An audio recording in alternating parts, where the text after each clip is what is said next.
नमस्कार पाठ। Law of 5%, 5% का नियम।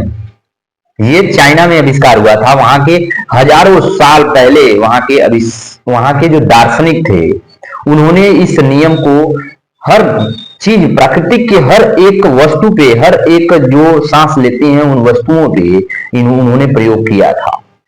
जैसे हम स्पीसीज, जैसे मानव, जानवर, पक्षी, पेड़ पौधे, इनमें, इन सभी में उन्होंने 5% का नियम लागू किया और पाया कि 5% ही जागृत हैं, कुछ करने की लालसा रखते हैं। बाकी 95% जो हैं बस उनका अनुसरण करते हैं, अवसरवादी होते हैं। ये बस तालियां बजाते हैं, झंडा उठाते हैं, बस ये इनको एक रास्ता दे दो, ये वो रास्ते पे चलते हैं। Law of 5%। और जो हमारे शरीर में भी जो देखोगे तो 5% का नियम ही लागू होता है। हमारा शरीर पूरा बीमार रहता है, लेकिन काम के कौन करता है? बस वो 5% सेल्स जो होते हैं वही बीमारियों से लड़ते हैं। बाकी सभी सेल्स क्या होते हैं? उस बीमारियों से समझौता कर लेते हैं और उनके अनुसरण करने लगते हैं। डॉक्टर कहता है कि कुछ प्रतिशत, कोई देखोगे कैंसर का मरीज होगा, वो उसको कहा जाता है, डॉक्टर कहता है कुछ प्रतिशत हिस्सा जो है वो आपका काम कर रहा है, तो वही 5% जो आपके सेल्स होते हैं वो ठीक करने में लगे रहते हैं। बाकी 95% जो होते हैं सेल्स होते हैं मर गए होते हैं। मरे होने का मतलब ये है कि सोचने और समझने, क्यों का सवाल पूछने की शक्ति मर जाना। आप अपने शरीर पे, अपने दिमाग पे लोड नहीं देते। बस यही है हम ये 5% का नियम। हमने मछलियों में भी ये प्रयोग किया। उन्होंने मछलियों में देखा तो चारा डाला तो सभी मछलियां उस जहरीला चारा डाला था तो जहरीले चारे की तरफ भागी। बाकी दो चार जो मछलियां थी वो वहां से निकल के चली गई। 5% का नियम ऐसे ही काम होता है। जब हमारे भी समाज में कोई ऐसी क्रांति आती है, जैसे देखो हमारे देश में भी क्रांति आई थी, हजारों लोग थे, यहाँ पे करोड़ों लोग थे, लेकिन कौन आया? सुभाष चंद्र बोस आए, गांधी जी आए, भीमराव अंबेडकर आए। बाकी क्यों नहीं आए? क्योंकि बाकियों के दिमाग में वो सवाल, क्यों का सवाल पूछने का जवाब ही नहीं आया, ये समझने का जवाब ही नहीं आया कि इनको जो परोसा गया ये उठाए और खा गए। और अंबेडकर ने पूछा कि क्यों? उन्होंने पूछा क्यों मुझे पानी नहीं देने जा रहा है, क्यों मुझे समाज से बहिष्कार किया जा रहा है, क्यों मैं भी तो इन्हीं के जैसा हूं, क्यों मैं इनसे अलग हूं, क्यों? लेकिन बाकी तो सब अक्षुद्र थे, करोड़ों लोग अक्षुद्र थे कि नहीं थे ना। लेकिन सवाल किसने पूछा? एक आदमी। तो हम बताते हैं आपको कि बस ये 5% का नियम वो है कि जिसमें जो चेतना जीवित है वही इस 5% में आएगा, वही क्यों का सवाल पूछेगा, वही जवाब ढूंढेगा, वही इतिहास लिखेगा। बाकी 95% इतिहास को पढ़ते हैं। क्यों? क्योंकि हमें वो चेतना, सोचने की शक्ति 95% में नहीं होती। इनको बस एक चीज दे दिया जाता है कि ये तुम्हारा धर्म है, ये तुम्हारा काम है, ये करो। बस इसे एक झंडा दे दो, एक नारा दे दो और एक पद्धति दे दो कि इससे चलना है, और ये चलते रहते। देखो हमारी दास्तां, जो भी हमारे देश में या विदेशों में चाहे कहीं भी क्रांतियां हुई हैं, वो बस 5% ही इन लोगों के लीड किए हैं, 95% को लीड किए हैं, आगे लेके चले। अगर आप चाहते हो, भेड़ में भी देखो, सभी भेड़ों को अगर एक कतार में करना हो, एक सीधे में लेके जाना हो, तो उसमें से 2-3 ऐसी भेड़ें होंगी जिनको पकड़ो, चेतना जिनमें जीवित होगा, इनको पकड़ो और उन्हें सीधा कर दो, बाकी सभी सीधा हो जाएंगे। ऐसे ही हमारे समाज में भी है। और हमारी भीड़ जो है ये सोचने और समझने की इसमें शक्ति नहीं होती है। कहीं आप भी तो इस भीड़ के ही हिस्से तो नहीं हो? जान लो, समझ लो। अगर आप भी हो तो आप भी अपने चेतना को जीवित करो, चेतना को जलाओ, जगाओ। कुछ भी आपको मिले उस पर सवाल करो। कुछ भी, कोई भी धर्म अपनाने से पहले उस पर सवाल करो, क्यों, कैसे, कब, और इसका जो है अच्छा रीजन क्या है, समाज पे क्या असर पड़ेगा। अगर मैं इस भगवान को अपना लेता हूं तो इनके क्या क्या गुण थे, ये मुझ पे क्या प्रभाव डालेंगे। ये कैसे थे, ये हम जानेंगे तभी भगवान को अपनाएंगे। इस देश में हर क्रांतियां इस 5% ने ही की है। हिटलर को देखो, नेपोलियन को देखो, हमारे धर्मगुरुओं को देख लो। और धर्मगुरु जो होते हैं अंतरात्मा को अपने अंतर्मन से अंतर्मन में झांक लेते हैं और इन लोगों को धर्म का डरा देते हैं धर्म के नाम पे, और ये 95% इनके अनुयायी हो जाते हैं, अनुसरण करने लगते हैं। और जो ये बाहरी होते हैं, नेपोलियन, हिटलर, जो भी जैसे हमारे आजकल के नेता हो गए, ये दोनों जो हैं हमें लीड कर रहे हैं। हमें आजकल के नेता और धर्मगुरु दोनों चोर ही हैं, लेकिन ये दोनों क्या कर रहे हैं, एक बाहर से जनता को लुभावना दे रहा है कि लीड कर रहा है, और एक अंदर से भगवान का जो डर दिखा करके लीड कर रहा है। एक बेरोजगारी और जाति का डर दे करके लोगों को लूट रहा है, दूसरा धर्म और जो है भगवान का झांसा दे करके लूट रहा है। दोनों एक ही काम कर रहे हैं, लूट रहे हैं। और लूट कौन रहा है, ये 95% लोग, मरे हुए लोग। क्यों मरे हुए मैं कह रहा हूं, क्योंकि ये ना तो समझते हैं ना सोचते हैं, बस ये कहते हैं कि जैसा बाबा जी कह दें। देखो, हजार लाख लाखों की भीड़ होती है, एक पंडित बाबा रहता है, वो जो कहेगा वही ये लोग मानते हैं। ये एक बार भी जागृत नहीं, चेतना से नहीं बोलते कि मुझे एक बार उस जो ये पंडित बाबा बोल रहा है, मैं एक बार इससे सवाल तो करूं, बाबा क्यों, कैसे, कब, इससे मुझे क्या होगा, ये कैसे हुआ था, इतना नहीं पूछ सकते। बस बाबा कह दिया और ये लोग कह दिए, ये लोग कर लिए। बाबा कह दिया कि रात को जो है 4 कोना का वो बना करके उसमें दिया 5 रख देना, और उसके बाद रात भर दिए में तेल डालते रहना, और उसके बाद देखना सुबह होते ही तुम्हारे जीवन में चमत्कार हो जाएगा। और ये जो 95% भीड़ है, हर जा करके घर में उजाला कर देती है। और ये भी नहीं पूछती बाबा ऐसा क्यों, ऐसा कब कब हुआ था, किसने किया था, कब हो, क्यों, मेरे लिए क्या है, इसका पीछे का रीजन क्या है, ये भी तो बताओ। लेकिन नहीं, ये बाबा जो होते हैं डरा करके इनको एकत्रित कर लिए, एक इनको बेरोजगारी, शिक्षा और भी सभी झूठा झूठा वादा करके, दूसरा चोर इनको वो करके लूट रहा है, दूसरा चोर इनको धर्म का झांसा दे करके लूट रहा है। दोनों 5% में ही आते हैं, पंडित भी 5% में आएगा, क्योंकि वो सोचने, वो क्यों का सवाल जान लिया, और इस भीड़ को एकत्रित करने के लिए, इस भीड़ को अपने तरफ खींचने के लिए वो एक तरीका अपना लिया। बुद्ध ने भी देखो इन 5% से आगे बढ़े, और देखो आज बुद्ध को उन्होंने अपनाया, बुद्ध को इन्होंने बुद्ध का अनुसरण किया। लेकिन एक चीज और भी होती है, जैसे ही ये 5% जो होते हैं मर जाते हैं, ये भीड़ फिर दास्तां में, पुरानी दास्तां में चली जाती है, पुरानी परंपराओं में चली जाती है, ये दब जाती है, ये खोजती है कि मुझे कोई ऐसा मिले जिसका मैं अनुसरण करूं, कोई मुझे मिले जो मुझे पगहा पकड़ करके इस छोर से उस छोर लेके चला जाए, नदी के उस पार।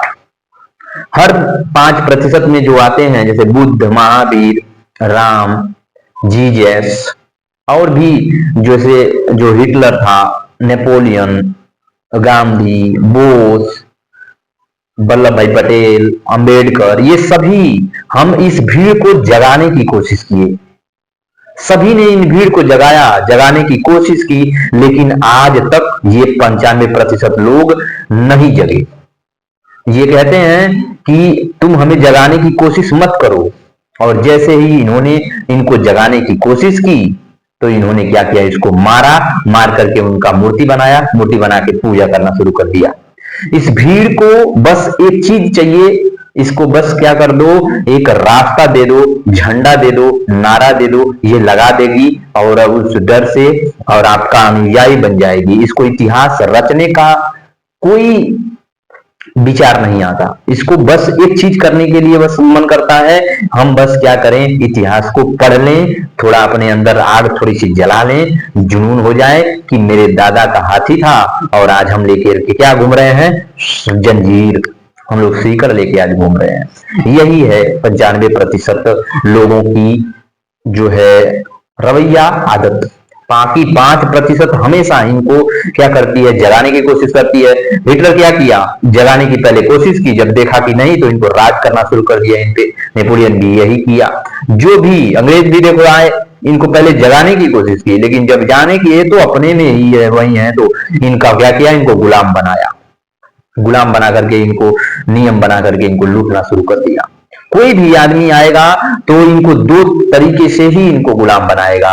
एक तो क्या करेगा, धर्म से, दूसरा इनको क्या करेगा, दबाव से। दो, ये 5% हमेशा राज करेंगे, हमेशा, हर स्थिति में, हर परिस्थिति में ये 5% राज करेंगे इन 95% पर। देख लो ये कितने ज्यादा हैं, ये करोड़ों के लोग हैं, ये करोड़ों हैं, लेकिन ये 5% एक कोई खड़ा होगा और इनको अपना गुलाम बनाएगा। क्यों उसे गुलाम बनाएगा, क्योंकि इनके अंदर जो है चेतना मर चुकी है। आप भी तो नहीं हो जो जिनकी चेतना मर चुकी है। अगर आपके अंदर भी ये है तो आप मर जाओगे। आप भी इसमें से बाहर निकलो, सोचो, सवाल पूछो, और जैसे ही आप सवाल पूछते हो आप स्वतंत्र हो जाते हो, इस भीड़ से अलग हो जाते हो, उन 5% में आ जाते हो। आप समझने लगते हो, सोचने लगते हो। और भीड़ एक ऐसी काया है, एक ऐसी माया है जो हमारी सोचने समझने की शक्ति छीन लेती है। भीड़ का मतलब क्या, भीड़ का मतलब है कि सोचने की क्षमता खत्म।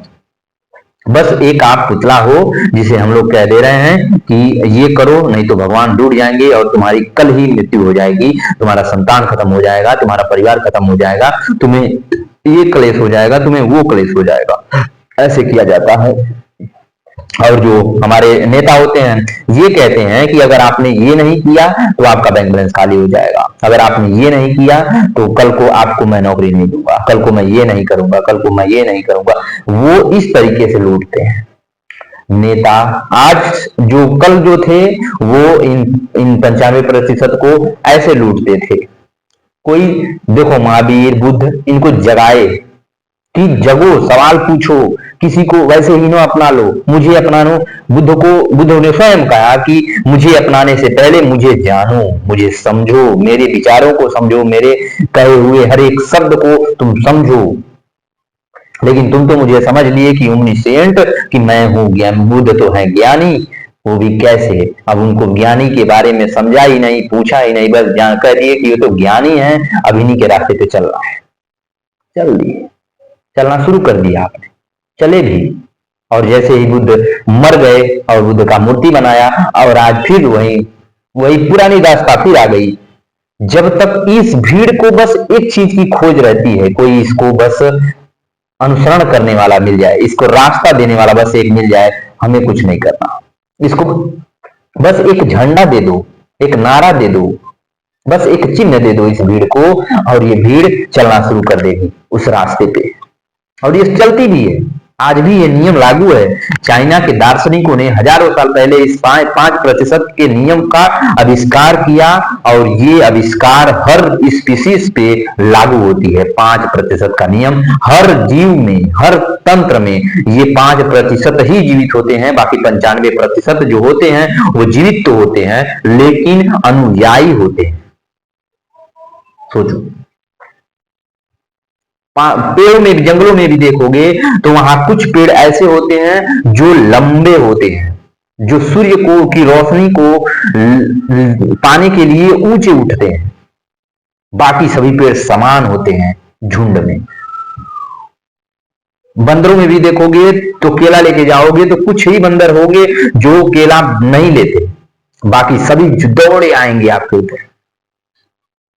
कुत्तों में भी जो होता है कि सभी कुत्ते जो बुलाओगे तो आएंगे, दौड़े आते हैं, लेकिन एक जो ऐसे होते हैं जो नहीं आते। हर स्पीसीज में ये प्राकृतिक का नियम लागू है, 5% का नियम हर में। मानव में भी ये लागू है।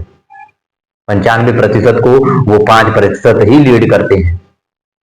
आज अगर अमीर भी देखोगे तो अमीर भी वही 5% होते हैं, बाकी सभी लोग 95% जो होते हैं गरीब होते हैं।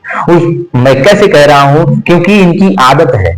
अगर कोई किसी गरीब को ले जा करके महल में खड़ा करो, उसको पैसा दे दो, हजारों करोड़ों पैसे दे दो उसको, वो पहले दिन दान करेगा, दूसरे दिन वो डर जाएगा, तीसरे दिन वो धन को भी खो देगा। क्यों खोया? क्योंकि उसके अंदर पहले से ही डर था, पहले से ही वो धन को खर्च करने से डरा हुआ था।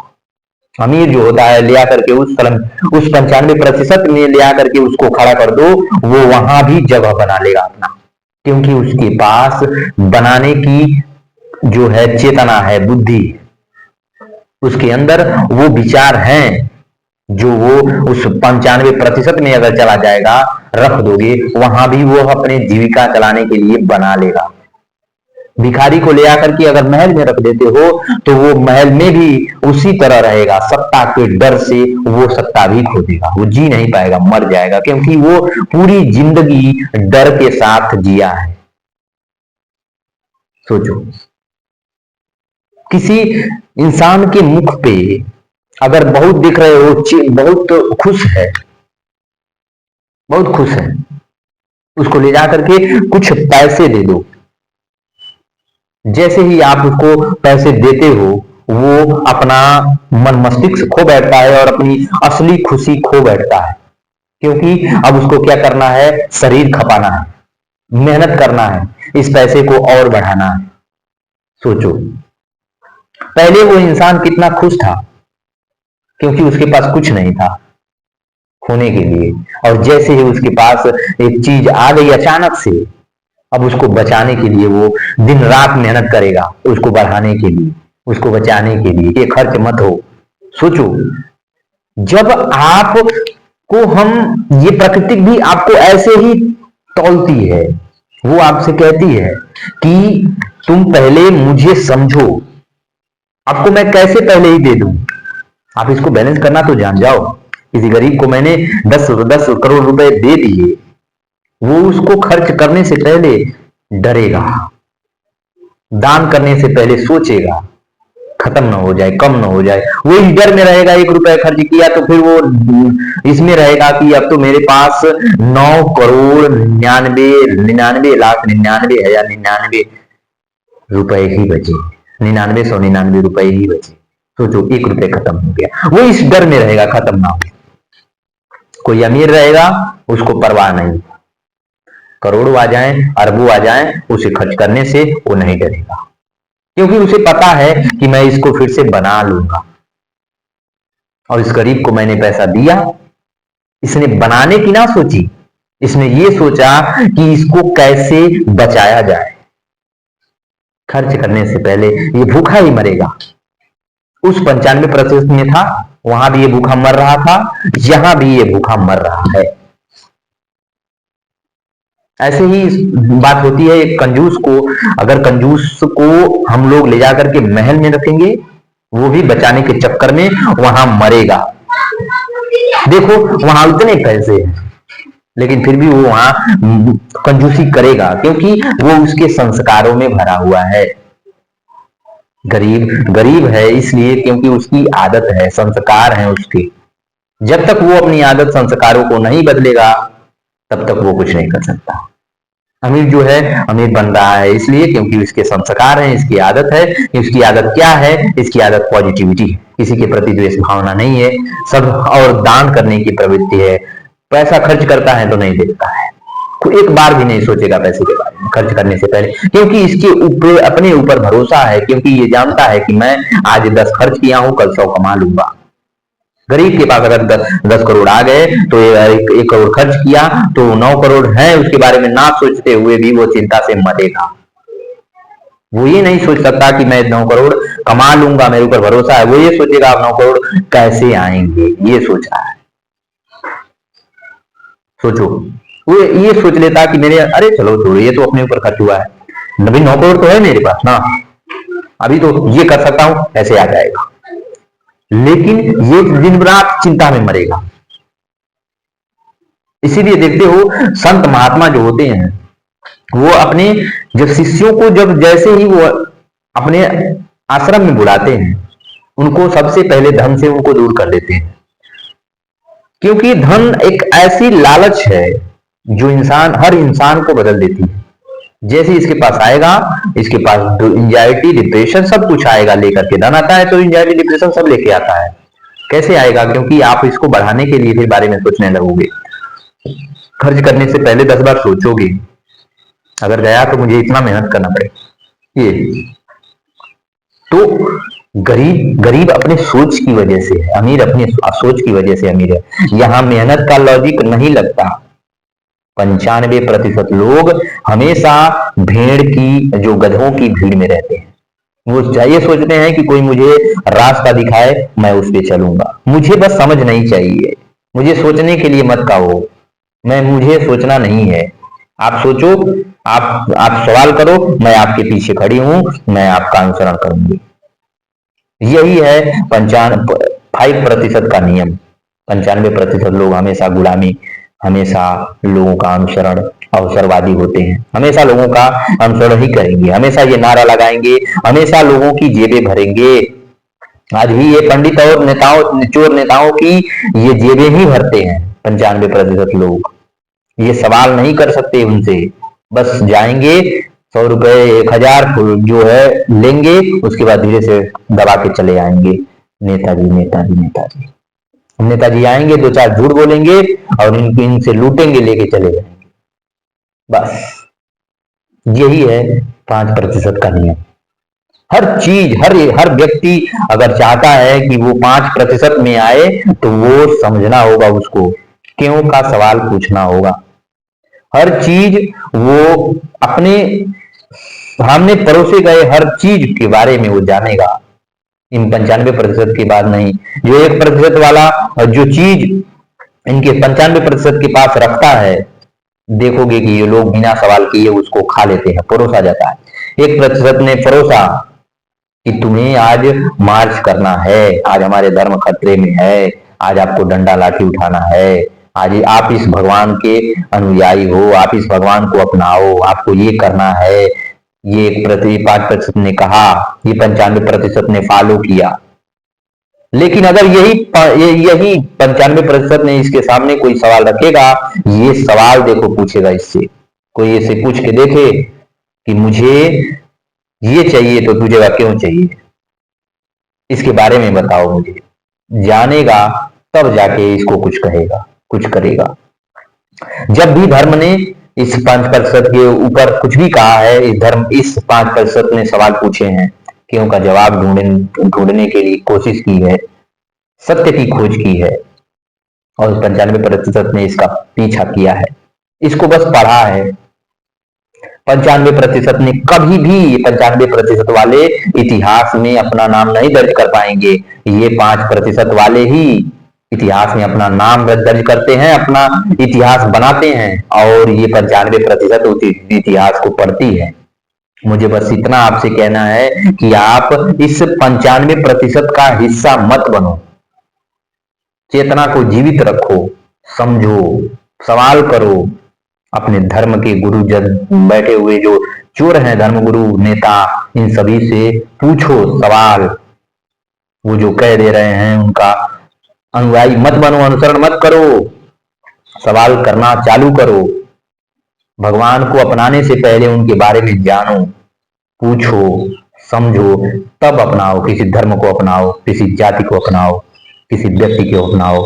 लेकिन आप बस कुछ देख करके अपना लेते हो और फिर इन 95% का हिस्सा बन जाते हो। 95% और 5% में बस इतना अंतर है कि एक ने चेतना मर चुकी है, दूसरे में चेतना जीवित है, सब सोचने समझने की शक्ति अभी जीवित है। जो ये इसमें सवाल पूछने की चेतना जीवित है, ये अकेला चलना जानता है, ये किसी के भरोसे नहीं है। ये बस ये जानता है कि मुझे कुछ भी अपनाने से पहले उसके बारे में जानना है, समझना है, सोचना है, तब उसको अपनाना है। ये कहती है 95% वाली कहती है, मुझे कुछ नहीं चाहिए, मुझे सोचना नहीं है, मुझे समझना नहीं है, मुझे सवाल नहीं करना है, मुझे बस एक अनुयायी चाहिए जो मुझे लीड कर सके, मुझे साथ मेरा अनुसरण, मैं उसका अनुसरण कर सकूं और मैं उसके रहमो करम और उसके बताए रास्ते पे चल सकूं। और जैसे ही अवसर मिलता है, इन 5% को हमेशा अवसर की जरूरत होती है, और ये 95% हमेशा अवसर लेके बैठे हुए हैं। अवसर मिला, राज करना शुरू हो गया। जहां भी देखो, हमारा देश, हमारा कोई भी हो, कितना भी हो, 95% हमेशा गुलाम रहे हैं। जो 5% हमेशा अपने सीना तान करके चौड़े होकर के चले हैं और इनका अनुसरण किए हैं, इनको लेके चले हैं। इनको समझाया गया है कि तुम गुलाम हो, इनको समझाया गया है कि वो तुम्हारा शोषण कर रहा है, तब तब ये जगह है कि हाँ, अच्छा ये हो रहा है। बुद्ध ने कहा कि तुम मानसिक गुलाम हो, तो इन्होंने कहा अच्छा हम लोग यहाँ तक है, मुझे पता ही नहीं चला। हमने तो धर्मगुरुओं ने ये बताया था कि तुम गुलाम नहीं हो, तुम तो अच्छे हो, तुम तो जी सकते हो, तुम बस मेरा पैर धो के पी लो, तुम्हें स्वर्ग की प्राप्ति हो जाएगी। बुद्ध ने कहा कि नहीं, तुम्हें तुम्हारे अंदर भगवान है, तब ये जगे। सोचो, हमेशा इनको जगाना पड़ता है। और जैसे ही ये 5% वाले मर जाते हैं, इनका पूजा करते हैं ये लोग, और फिर ये पुरानी दास्तान में चले जाते हैं। ये है 95% वालों की कहानी, और ये है 5% वालों की कहानी। तो आप मुझे बस इतना बताओ कि आप किस किस में हो, इस 5% में हो या ये 95 में। आपकी चेतना मर चुकी है तो आप 95 में हो, आप चेतना जीवित है तो आप 5% में हो। भीड़ हमेशा अनुसरण करती है, भीड़ हमेशा दूसरों की चापलूसी करती है, रहमो करम पे जीती है। भीड़ हमेशा सोच को खत्म कर देती है। भीड़ कहती है मुझे बस एक नारा दे दो, एक झंडा दे दो, एक जात दे दो, मैं वो करूं। भीड़ हमेशा समर्थन करती है, साथ देती है। कभी ये लीडरशिप नहीं कर सकती, लीडरशिप ये 5% वाला करेगा। आप किस में हो बताना मुझे, 5% में हो या 95 में। ध्यान रखना, ख्याल रखना, मिलते हैं कल। नमस्कार।